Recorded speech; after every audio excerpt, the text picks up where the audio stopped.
With both teams having secured qualification for Euro 2020, this was a battle for the top spot. Before the game, just 3 points were separating the sides. However, as Russia's next game is against San Marino, a win against Belgium would have given them a chance to top the group. This gave them a good incentive to attack Belgium. For Belgium, it was a good test against strong opposition and to see how they might play in next year's championship. Therefore, with this in mind and a perfect record to protect, it is not surprising Roberto Martinez took this game seriously. This tactical analysis will break down the tactics used by Belgium and analyze how they executed them. It will also look at the tactics used Stanislav Cherchesov. Lineups. Through the analysis of Russia's loss game against Cyprus, they went with the 4-3-3 formation as they like to get players wide and target Artem Dzyuba, whose main strength is his aerial threat. However, with their opponents in mind and the injury to Denis Cheryshev, the manager decided to go for 4-2-3-1, as he hoped that more in midfield would be able to cope with Belgium's stars while still having wide players who can get the ball into the box. Kevin De Bruyne was back available for this round of fixtures, meaning they changed for the better for this game. This meant they went with 3-4-3.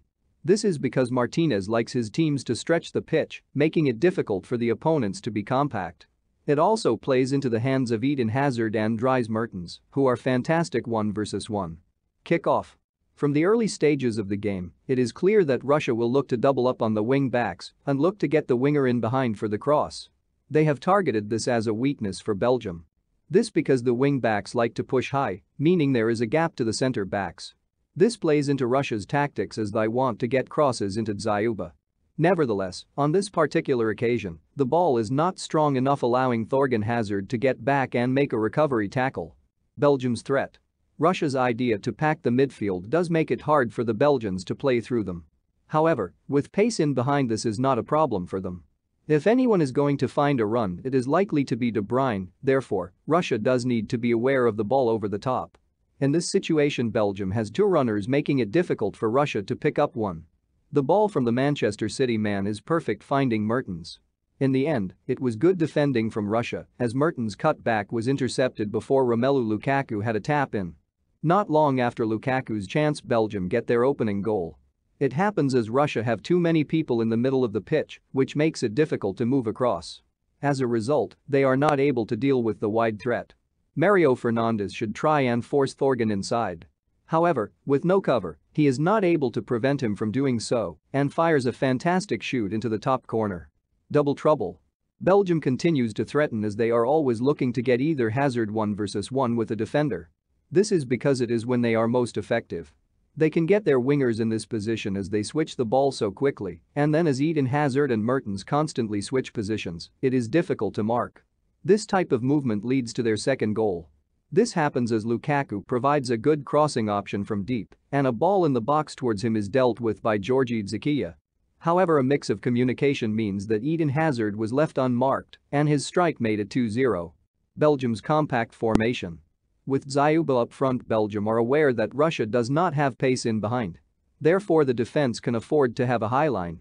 This makes them dangerous if they turn over possessions, as there is not much distance between the defense and the attack. This also makes it easier for Belgium to get numbers forward because there is less distance for them to cover. Lukaku is a handful for defenders as when he comes back he drags a defender with him. This leaves space in behind. Therefore, as Belgium is compact, a simple knockdown to Mertens allows space in behind for De Bruyne to run into. This puts them in a 2-versus-1, and simple pass to Eden Hazard makes it 3-0. Second half. From the first half, it is clear that Belgium was getting a lot of joy from the flanks. Therefore, it is no surprise Belgium continued to target Russia's fullbacks. It only took 3 minutes for Thorgan Hazard to be 1-versus-1 with Fernandes. His pace easily gets him past, and poor marking from the midfield means Mertens is unmarked. If not for a good save from Guilherme Marinato, it could have easily been 4-0. Martinez was forced into a change with the injury to Mertens. Therefore, he decided to tactically change as well. He did this by bringing on Youri Tielemans. This meant they changed to a 3-5-2 with Eden Hazard playing as a striker. It also meant that De Bruyne moved into a more advanced position. This is dangerous for Russia as not only is he capable of scoring from range but also find the important pass. What can Russia do? The game plan from the outset has always been to get it wide and cross it in. However, Belgium's compact system has made this difficult to do with Axel Witsel and De Bruyne, limiting Russia to shots from distance. What Russia wanted to do is for one of the defensive midfielders to play a pass in between the lines. This would be to one of the three attacking midfielders, whose job would be to get it wide to the fullbacks to cross it in. This is difficult with the number of bodies Belgium had back. Game over? Almost exactly like Belgium's first goal, their fourth goal occurred as Sergei Petrov did not force Lukaku down the line. This was not helped by the fact that Hazard made a good run, dragging the defender with him, leaving space for Lukaku to run into. Russia paid the price for letting him cut inside, as a good finish made it 4-0. It was too little too late at this point for Russia. Nevertheless, they finally tried a ball over the top. This worked as Belgium's high line meant there was space to run into. If it wasn't for good defending from Thomas Vermaelen to block the cut back, they would have scored. Nevertheless, this defending didn't matter, as from the resulting corner, Belgium failed to clear their lines, leaving a tap in for Zakia. This made it 4-1. After that, the away side controlled the game well, and that is how it finished. Conclusion. To conclude, this is a very good result for Belgium, as it was on paper a tough away test which this star-studded team passed. Martinez will be disappointed to have conceded, but can take confidence from how solid they were throughout the game, and in the attack, they look like they will be a force to be feared. It was not a bad performance from Russia, they just played a really good Belgium team. As a result, they can learn from the mistakes they made today and take it into the tournament in the summer. Although it was concerning how little they threatened Thibaut Courtois' goal. Thanks for watching.